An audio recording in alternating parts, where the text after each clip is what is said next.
प्रिय विद्यार्थियों, नमस्कार। मैं डॉक्टर बी आर शास्त्री, सह आचार्य संस्कृत, बाबू शोभाराम राजकीय कला महाविद्यालय अलवर, आज आपको एम ए पूर्वार्ध के प्रथम प्रश्न पत्र के पाठ्यक्रम में स्थित ऋग सूक्त के ऋग्वेद के सूक्तों में से पुरुष सूक्त का अध्यापन आगे प्रारंभ कराऊंगा। इसका प्रारंभ मैंने पहले वीडियो में कर दिया था। इसके 4 मंत्र पहले पढ़ा चुका हूँ। पहले उन 4 मंत्रों की पुनरावृत्ति और उसके बाद आगे अध्यापन। पहला मंत्र आपने पढ़ा था, जो पहला था वो सहस्र शीर्षा पुरुषा सहस्राक्ष सहस्रपात स भूमि विश्वतो वृत्वा तिष्ठत 10 अंगुलम। ये पहला मंत्र था। जो सहस्र शीर्षा पुरुषा, वह पुरुष देवता, वह परम पुरुष, विराट पुरुष, वह सहस्र शीर्षा हजारों सिरों वाला है। उसके हजारों सिरों, वो हजारों सिरों इस प्रकार बताए थे क्योंकि वह पुरुष सृष्टि के सभी जीवों के अंदर विराजमान है, स्थित है, विराजित है, समाया हुआ है, हर कण कण में समाया हुआ है। इसलिए सृष्टि के सभी जीवों के सिर उसी पुरुष के सिर हैं। इसलिए सहस्र शीर्षा कहा गया, हजारों सिरों वाला। और सहस्र अक्षा, वह हजारों आँखों वाला है। सहस्राक्ष हजारों आँखों वाला है, अर्थात उस पुरुष देवता की हजारों आँखें, सभी जीवों की आँखें उसी की आँखें, इसलिए हजारों आँखों वाला बताया गया। और सहस्त्रपात, वह हजारों पाँव वाला है। ये भी इसमें कहा गया क्योंकि उसके जो पाँव, सृष्टि के जितने जीवों के पाँव हैं वो सब उसी पुरुष के पाँव हैं, क्योंकि उनमें सब में वही समाया हुआ है, सब में उसी का अस्तित्व है, उसी का रूप है। इसलिए वो हजारों पाँव वाला है, हजारों सिरों वाला है, हजारों आँखों वाला है।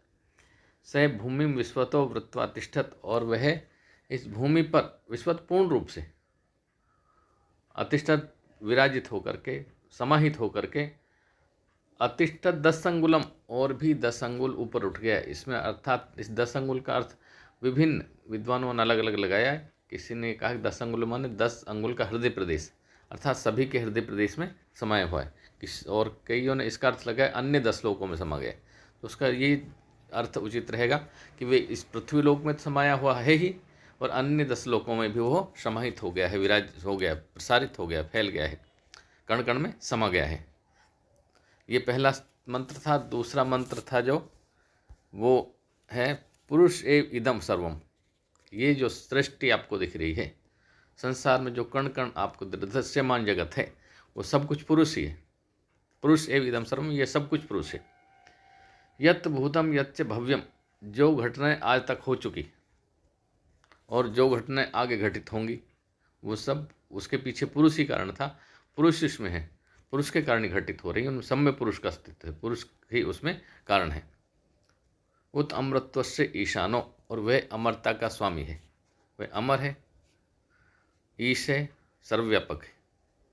यद अन्नेन अतिरोहति, और वह अन्न से बढ़ता है, क्योंकि सृष्टि के सभी जीव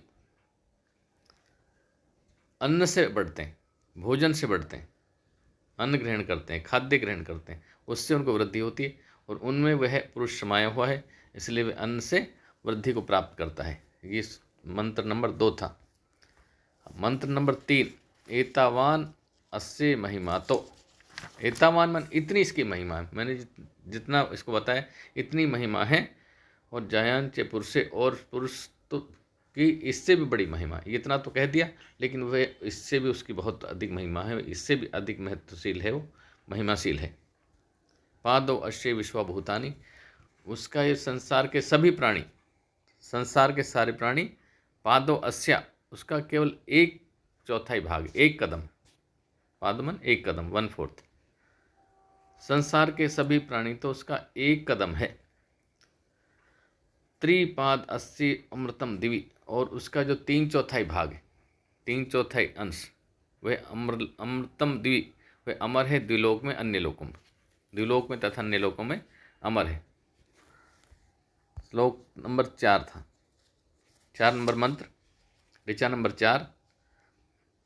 त्रिपाद ऊर्ध्वम उदेत पुरुषम, जैसे पहली बात चल रही, उसका 1 अंश था, 1/4 भाग इस पृथ्वी पर समाहित हो गया, और 3/4 भाग अन्य लोकों में समाहित हो गए।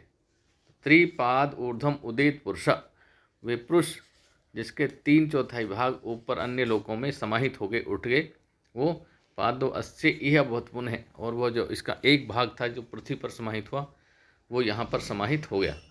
ततो, और उससे, उस विराट, उस पुरुष के एक भाग से, चौथाई अंश से, विश्वंगम व्याक्रमत, वो यहाँ सभी जीवों में व्याप्त हो गया। स असन अनसन, भोजन करने वाले और भोजन नहीं करने वाले सभी प्राणियों वह समाहित हो गया। ये ऋचा नंबर 4। अब ऋचा नंबर 5, तस्मात् यज्ञात् सर्वोत्तम।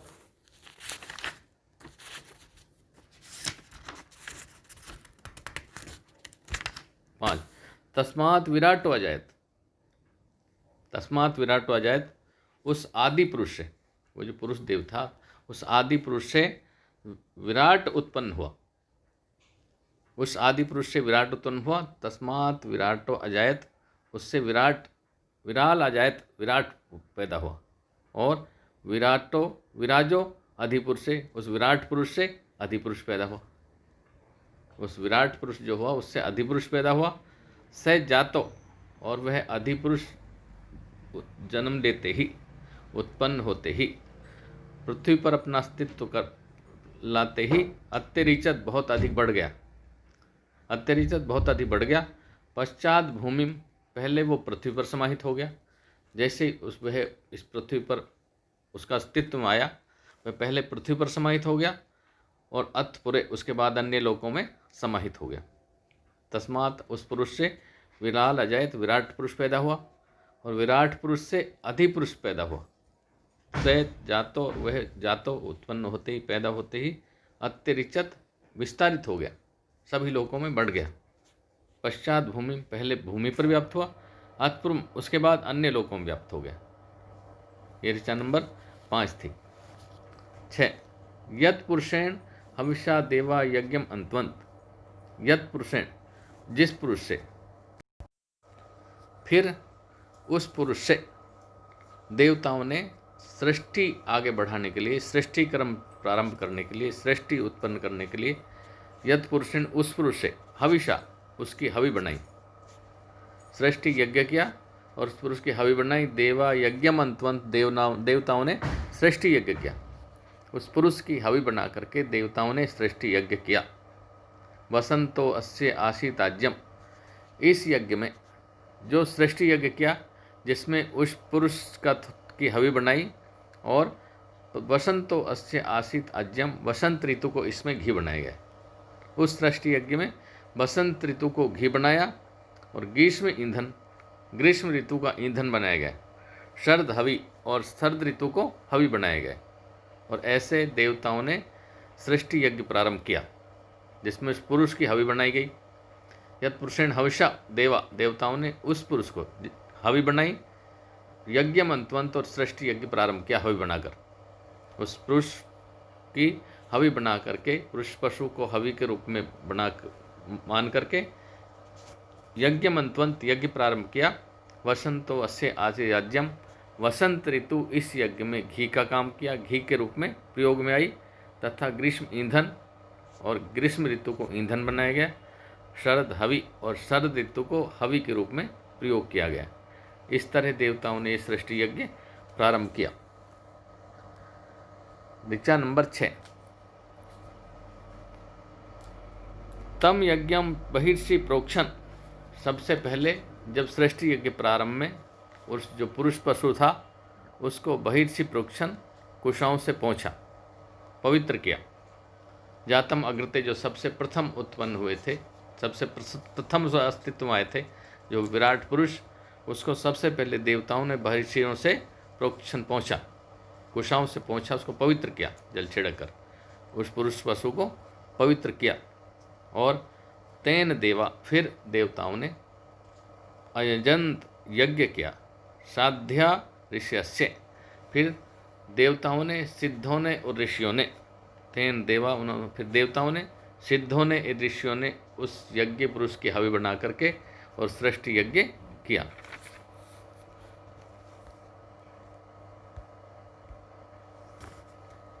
ऋचा नंबर 8, तस्मात् यज्ञात् सर्वतः, अब जब वो सृष्टि यज्ञ प्रारंभ किया, सृष्टि यज्ञ जो किया देवताओं ने, सिद्धों ने और ऋषियों ने, उसमें तम यज्ञात सर्वोत्तम, जिस यज्ञ में सब कुछ डाल दिया गया था, जिस यज्ञ में सब कुछ डाल दिया गया, समृतम प्रसद आज्यम, उससे निकला समृतम प्रसद दही युक्त घी, उससे दही युक्त।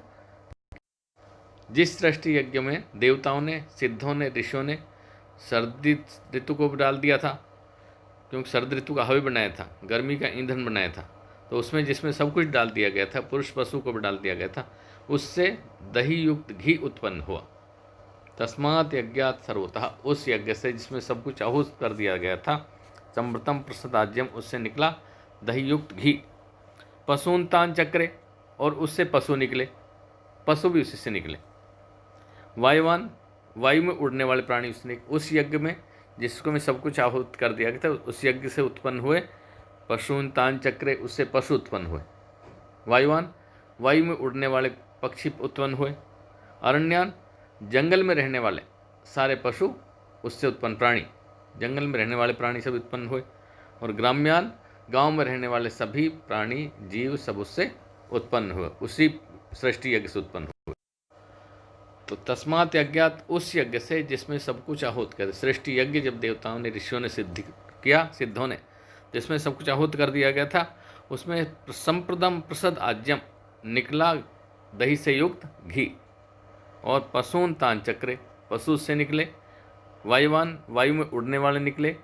और अरण्यान, वन में रहने वाले, जंगल में रहने वाले निकले, तथा गांव में रहने वाले प्राणी भी सब उसी से निकले। ऋचा नंबर 9, तस्मात् यज्ञात सर्वोता, उस यज्ञ से जिसमें सब कुछ आहूत कर दिया था। तस्मात् यज्ञात सर्वोता, जिस यज्ञ में सब कुछ आहूत कर दिया गया था, उससे और क्या निकले उस यज्ञ से? ऋचे सामानी जग्रे, उससे ऋग्वेद निकला और सामवेद जग्रे बना, उसी से ऋग्वेद और सामवेद निकले। छंदांसी जग्रे, छंद बने, छंद बने।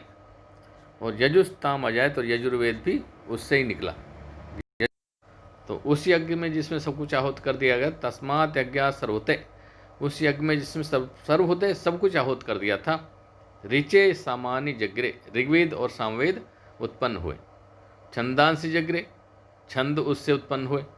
तथा तस्मात् यजु तस्मात् अजायत, यजु यजुर्वेद, और यजुस तस्मात् अजायत, यजुर्वेद भी उसी से उत्पन्न हुआ। अर्थात चारों वेद उसी सृष्टि यज्ञ से उत्पन्न हुए जिसमें सब कुछ आहूत कर दिया गया था। ऋचा नंबर 10, तस्मात् यज्ञात, उसी यज्ञ से देवताओं ने, सिद्धों ने, ऋषियों ने यज्ञ किया, उस पुरुष पशु की आहुति बनाकर आहूत किया, जिसमें हवि बनाई।